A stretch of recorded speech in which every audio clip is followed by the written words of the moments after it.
এখন আমরা একটু বোঝার চেষ্টা করব প্রেডিকেটের মধ্যে কোন কোন পার্ট গুলো থাকে।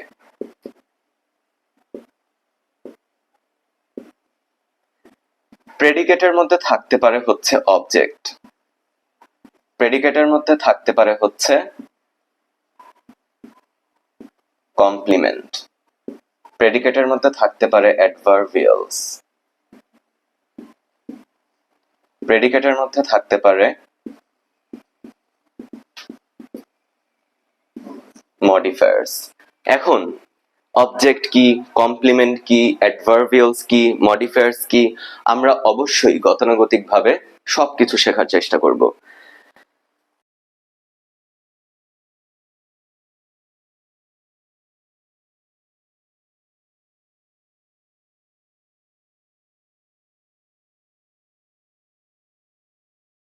একটা সেন্টেন্সের প্রাথমিক দিকে দুটো অংশ থাকে, একটা হচ্ছে আমাদের সাবজেক্ট, একটা হচ্ছে আমাদের প্রেডিকেট। সাবজেক্ট হচ্ছে সেন্টেন্সে যেই বিষয়বস্তু অর্থাৎ যার ব্যাপারে বলা হচ্ছে, আর প্রেডিকেট হচ্ছে কি সাবজেক্ট ব্যতীত আর যা যা রয়েছে সবকিছুকে কি বলা হচ্ছে প্রেডিকেট। তার মধ্যে রয়েছে আমাদের ভার্ব, তার মধ্যে রয়েছে আমাদের অবজেক্ট, তার মধ্যে রয়েছে আমাদের কমপ্লিমেন্ট, অ্যাডভার্বিয়ালস, মডিফায়ার্স এবং আরো অনেক কিছু। অবশ্যই আমরা একটা একটা করে সবকিছু শেখার চেষ্টা করব।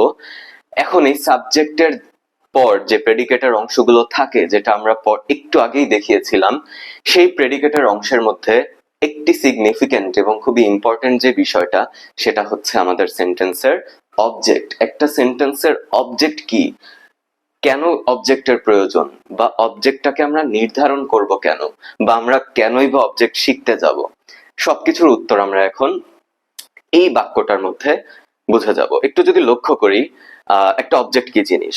The boy gave her a flower.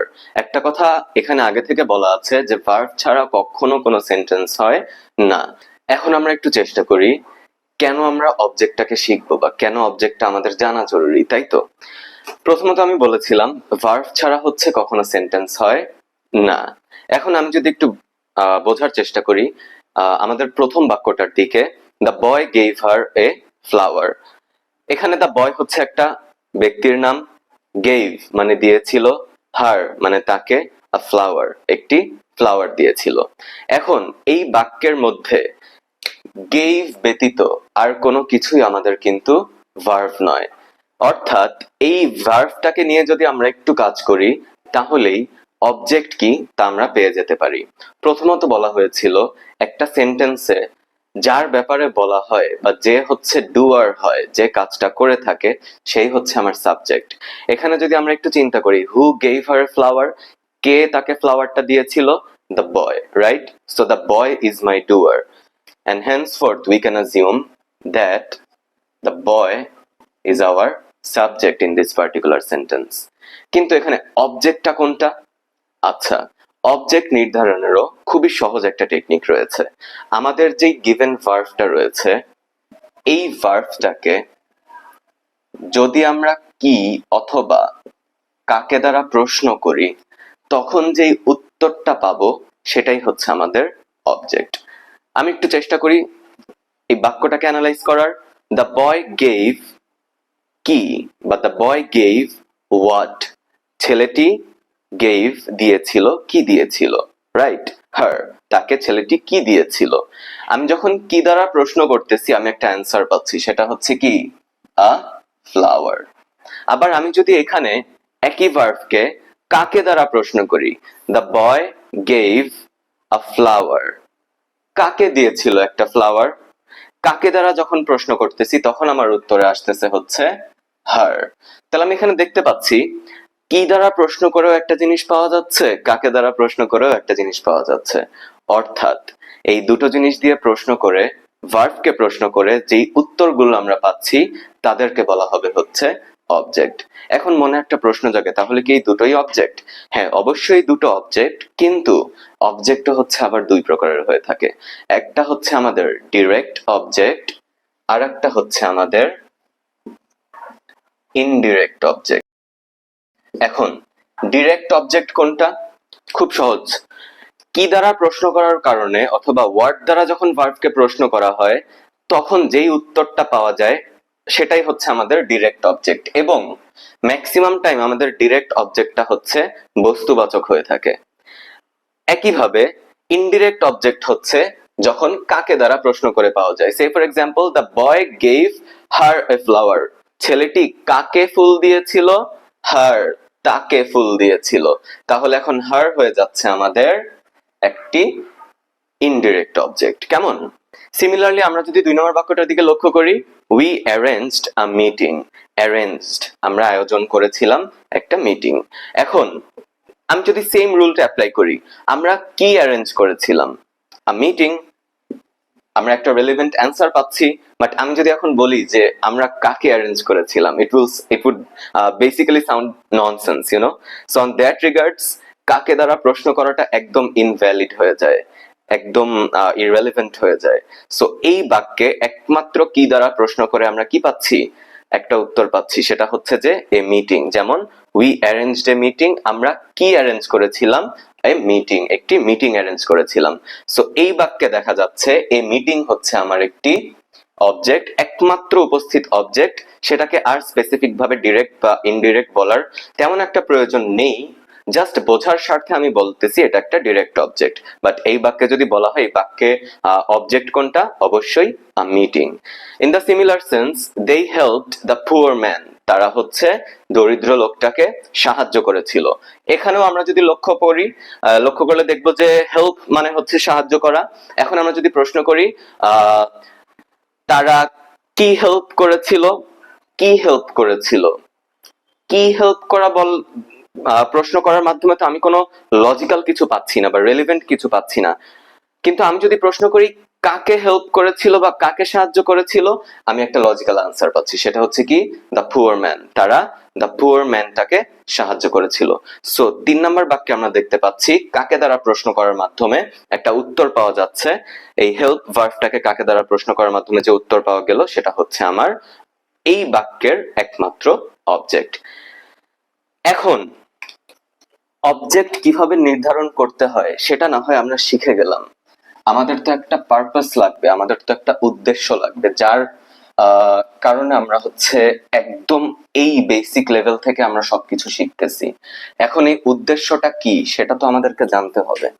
Say for example, আমি একটা বাক্য লিখলাম, they went to the market.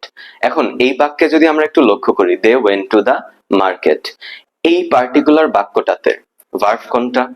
অবশ্যই হচ্ছে ওয়েন্ট। এখন আমি যদি আমার সেম রুলটা ফলো করি, তারা কি গিয়েছিল, তাই না? ওয়েন্ট মানে গো মানে যাওয়া, ওয়েন্ট মানে গিয়েছিল। তারা কি গিয়েছিল বা তারা কাকে গিয়েছিল? একটা জিনিস আমরা লক্ষ্য করব, এই ভার্বটাকে যখন কি এবং কাকে দ্বারা প্রশ্ন করা হচ্ছে, তখন আমি কোনো লজিক্যাল উত্তর পাচ্ছি না। অর্থাৎ অবজেক্ট নির্ধারণ করার জন্য আমরা যেই মেথডটা ফলো করি, সেটা এখানে আর অ্যাপ্লাই হচ্ছে না। প্রশ্ন জাগতে পারে যে তাহলে এই বাক্যের অবজেক্ট কিভাবে নির্ধারণ করব, বা অবজেক্টের প্রয়োজনটা কেনই বা আছে, কেনই বা আমাদেরকে জানতে হবে যে একটা বাক্যে অবজেক্ট চেনাটা কেন কতটা জরুরি বা জরুরি নয়। সে ফর এক্সাম্পল, আমরা যখন সামনে অন্যান্য টপিক গুলো শিখতে যাব, সে ফর এক্সাম্পল ভয়েস চেঞ্জিং, আমি একটা বাক্য লিখলাম, আই ইট রাইস। আমি আরো একটা বাক্য লিখলাম, হি went to the station. দুটো বাক্য অ্যাক্টিভে আছে। আমরা লেটার অন অবশ্যই অ্যাক্টিভ প্যাসিভ নিয়ে কাজ করব, আরো ডিটেইলে বলবো। যারা জানে অ্যাক্টিভ প্যাসিভ কি জিনিস, তারা হয়তো বুঝে গিয়েছে।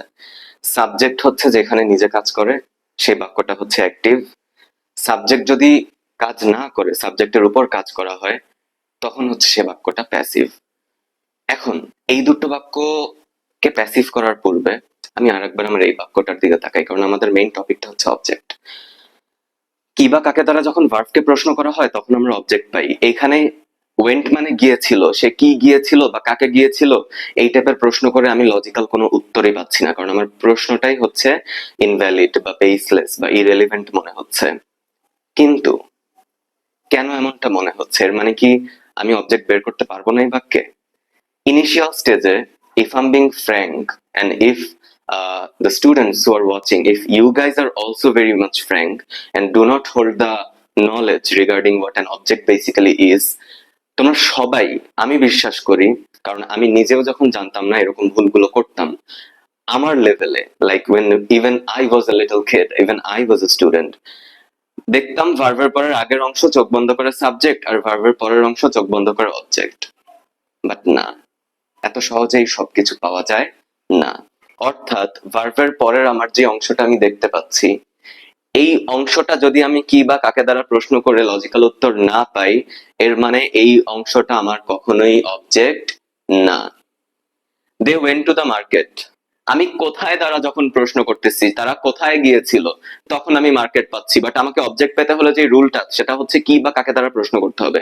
আমি কি বা কাকে দ্বারা প্রশ্ন করে তো আমি কোনো উত্তর পাচ্ছি না, আমার কোথায় দ্বারা প্রশ্ন করে আমি উত্তর পাচ্ছি, যেটা হচ্ছে যে দে ওয়েন্ট কোথায়, তারা গিয়েছিল কোথায়, টু দ্য মার্কেট, মার্কেটে। সো আমি কোথায় দ্বারা প্রশ্ন করে উত্তরে যেই কোথায় দ্বারা প্রশ্নের যে উত্তরে আমি স্টাফটা পাচ্ছি সেটা হচ্ছে কি দ্য মার্কেট। এখন কোথায় দ্বারা প্রশ্ন করলে, কখন দ্বারা প্রশ্ন করলে, কিভাবে দ্বারা প্রশ্ন করলে, কতবার দ্বারা প্রশ্ন করলে, কেন দ্বারা প্রশ্ন করলে আমরা পেয়ে থাকি হচ্ছে অ্যাডভার্ব। কাকে প্রশ্ন করলে? ভার্বকে প্রশ্ন করলে। সো যখন আমরা দেখব যে কি বা কাকে দ্বারা প্রশ্ন করে কোনো লজিক্যাল অ্যান্সার পাচ্ছি না, এর মানে এই বাক্যে কোনো অবজেক্ট নেই। এখন প্রশ্ন জাগতে পারে যে বাক্যে অবজেক্ট নেই বুঝলাম, কোন কোন বাক্যে অবজেক্ট রয়েছে, কখন কখন অবজেক্ট রয়েছে তাও বুঝলাম, এটা শিখে লাভ কি? অবশ্যই এটা শিখে লাভ আছে। এখন আমি একটু অ্যাক্টিভ প্যাসিভ করতে যাই। প্রথম বাক্যে বলা হচ্ছে আই ইট রাইস, দ্বিতীয় বাক্যে বলা হচ্ছে হি ওয়েন্ট টু দ্য স্টেশন। আমরা অ্যাক্টিভ প্যাসিভ কিভাবে করি? প্রথমে আমরা ভার্ব খুঁজে বের করি, ভার্বকে আমরা খুঁজে বের করে চেষ্টা করি ওই বাক্যের অবজেক্টটাকে বের করা। আই ইট রাইস, ভার্বকে প্রশ্ন করি আই ইট কি, আমি কি খাই, রাইস খাই, তাহলে রাইস হচ্ছে আমার অবজেক্ট। প্যাসিভ করার নিয়ম কি? অবজেক্ট হচ্ছে সাবজেক্টের পজিশনে চলে আসে, রাইস। এরপর বাক্যে যদি কোনো অক্সিলারি ভার্ব না থাকে, বাক্যটা যেই টেন্সে আছে সেই টেন্সের ধরন অনুযায়ী আমরা হচ্ছে অক্সিলারি ভার্ব নিয়ে আসি। বাক্যটা প্রেজেন্ট টেন্সে আছে, সিম্পল প্রেজেন্ট, সিম্পল প্রেজেন্ট টেন্সের জন্য হচ্ছে আমাদের এম ইজ আর আনতে হয়। এখন এম আনবো, ইজ আনবো না আর আনবো, সেটা টোটালি ডিপেন্ড করবে হচ্ছে আমার সাবজেক্টের পজিশনে কে আছে। রাইস হচ্ছে আমাদের third person singular number, third person singular নাম্বারের সাথে বসে হচ্ছে আমাদের ইজ। এই সব কিছু গতানুগতিক ভাবে ডিটেলসে পড়ানো হবে, পারসন কয় প্রকার, সিঙ্গুলার কেন, প্লুরাল কেন, অ্যাক্টিভ প্যাসিভের একদম বেস থেকে সবকিছু আস্তে আস্তে আসবে। যেহেতু আমাদের সারফেস লেভেল থেকে আমরা শিখতেছি, তাই আমি জিনিসগুলোর প্রয়োগ করে বোঝাচ্ছি যে কেন আমাদের সারফেস লেভেলের যে মেইন টপিকটা আজকের সেটা হচ্ছে অবজেক্ট, সেটা কেন জানা প্রয়োজন। এরপর রাইস, আমি অবজেক্টকে সাবজেক্টের পজিশনে আনলাম, কোনো অক্সিলারি ভার্ব ছিল না তাই আমি একটা অক্সিলারি ভার্ব নিয়ে আসলাম। আমরা জানি প্যাসিভ বাক্যের হচ্ছে মেইন ভার্ব কি হয়ে যায়, পাস্ট পার্টিসিপল বা V3 তে হয়ে যায়। আর এই পাশে যে প্রথম অ্যাক্টিভ বাক্যে যেই সাবজেক্টটা ছিল সেটা ওখানে যে হচ্ছে অবজেক্টিভ পজিশনে চলে যায়। আমরা জানি I, me, my, he, him, his, she, her, her, এরকম প্রত্যেকটা পার্সনের তিনটা করে ফর্ম থাকে, সাবজেক্টিভ, অবজেক্টিভ, পজিটিভ। সো আইটা আমার পজিটিভ হয়ে গেল। এই বাক্যটা অ্যাক্টিভ থেকে প্যাসিভে করে ফেললাম খুব ইজিলি। রুলটা কি ছিল? অবজেক্টটাকে সাবজেক্টের পজিশনে আনা, অক্সিলারি ভার্ব ব্যবহার করা, প্রিন্সিপাল ভার্বটা হচ্ছে V3 অর্থাৎ পাস্ট পার্টিসিপল ফর্মে নিয়ে যাওয়া, এরপর আমার যে সাবজেক্টটা ছিল সেটা হচ্ছে অবজেক্টিভ ফর্মে সবার শেষে যেয়ে বসে যাওয়া। অনেকের প্রশ্ন জাগতে পারে স্যার বাই কাজটা করা হচ্ছে কার দ্বারা, আমার দ্বারা না, বাই মি। তাই এখন স্ট্যান্ডার্ড ইংলিশে অনেকে হচ্ছে এই জিনিসটাকে কনসিডারও করে না। Rice is eaten, rice is eaten, the sentence has already been transformed from active to passive. This part you can say also adds up or also adds a better dimension to understand the sentence as a whole, but even without that part, rice is eaten, আমি বলতে পারি যে এই বাক্যটাকে already passive করা হয়ে গিয়েছে। এখন আমি যদি এই বাক্যের দিকে তাকাই, আমরা লক্ষ্য করে যদি দেখি he went to the station, সে কি গিয়েছিল বা কাকে গিয়েছিল, কি কাকে দ্বারা প্রশ্ন করে কোনো লজিক্যাল অ্যান্সার পাচ্ছি না, অর্থাৎ এই বাক্যে কোনো অবজেক্ট নেই। এখন আমি তাহলে এটাকে কিভাবে প্যাসিভে করব? একটা স্টুডেন্টকে যদি এরকম একটা বাক্য দিয়ে দেওয়া হয়, সেটা হোক পরীক্ষায়, সেটা হোক কুইজে, সেটা হোক তাকে টেস্ট করার জন্য, তাকে যদি এটাকে প্যাসিভ করতে বলা হয়, তখন কি বাচ্চাটা বলবে যে the station was went by me বা the station was gone by me? No, কখনো এই বাক্যকে প্যাসিভ করা যাবে না। অর্থাৎ যেই বাক্যে অবজেক্ট নেই সেই বাক্যকে প্যাসিভ করা যাবে না। সো অবশ্যই আমাদের অবজেক্টের উপস্থিতি জানাটা খুবই জরুরি। একটা কথা আমি বলে নিব, আমরা যদি লক্ষ্য করি সামান্য একটা ভার্বের উপস্থিতি হচ্ছে একটা বাক্যে অবজেক্ট আছে অথবা কি নাই সেই জিনিসটা ডিটারমিন করতে পারতেছে। সো লেটার অন আমরা যখন ভার্ব শিখবো তখন আমরা আরো এই জিনিসগুলো সম্পর্কে জানতে পারবো। রিজনটা হচ্ছে ইট হচ্ছে একটি ট্রানজিটিভ ভার্ব এবং ওয়েন্ট হচ্ছে একটি ইনট্রানজিটিভ ভার্ব। একটা ট্রানজিটিভ ভার্বের কোনো ধরনের প্রবলেম হবে না অবজেক্ট আনতে, কারণ একটা ট্রানজিটিভ ভার্বের সর্বদা অবজেক্ট উপস্থিতি থাকে, বাট একটা ইনট্রানজিটিভ ভার্বের কোনো অবজেক্ট নেই। ইনট্রানজিটিভ ভার্ব অবজেক্ট গ্রহণ করে না, কিন্তু একটা ট্রানজিটিভ ভার্ব অবশ্যই অবজেক্ট গ্রহণ করে থাকে। আশা করি অবজেক্ট কি, অবজেক্টের প্রয়োজনীয়তা কতটা ইম্পর্টেন্ট এবং কিভাবে একটি বাক্যে অবজেক্টের উপস্থিতি রয়েছে কি না সেটা আমরা কিভাবে ডিটারমিন করতে পারি সেটা আমরা আজকে শিখে গেলাম। সো নেক্সট টপিকে আমরা কমপ্লিমেন্ট কি সেইটা জানার চেষ্টা করব।